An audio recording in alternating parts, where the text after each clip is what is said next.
त्याच्यामध्ये दास्यत्व म्हणजे गुलामी नाही सांगितली आहे. कारण बाहेरच्या देशात तुम्ही पाहाल तर गुरु असणं आणि आपण कोणाचं शिष्य असणं चुकीचं मानलं जातं. अरे अरे तुम्ही कोणाचे तरी गुलाम आहात.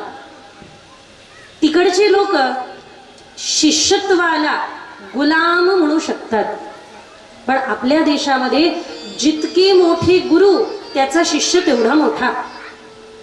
म्हणून आजकाल म्हणजे पूर्वीच्या काळी होतं बा असं, पूर्वीच्या काळी आपल्या गुरूंचं नाव लावायचे लोक की आम्ही यांची कृपा अंकित आहोत, आम्ही यांचा कृपा प्रसाद प्राप्त केलाय, अमुक अमुक गुरु आहे.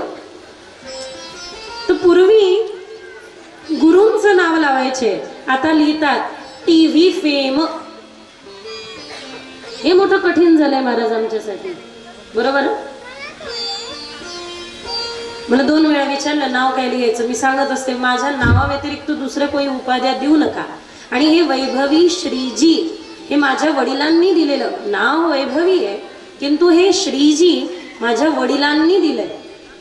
आणि ज्या वेळेपासून हे दिलंय त्यावेळेपासून हे आहे. मला आश्चर्य वाटायचं माझ्या बाबांनी माझं स्वतःचं नाव न देता माझ्या मागे हे श्रीजी का दिलंय. मग ज्या वेळेला गोकुळामध्ये गेले, वृंदावनामध्ये गेले, वृंदावनाची उपासना पाहिली, त्यावेळेला लक्षात आलं की हे नेमकं श्रीजी काय. तर याचा अर्थ स्वामिनी जो एकमात्र आमच्या आई आणि वडील आहे.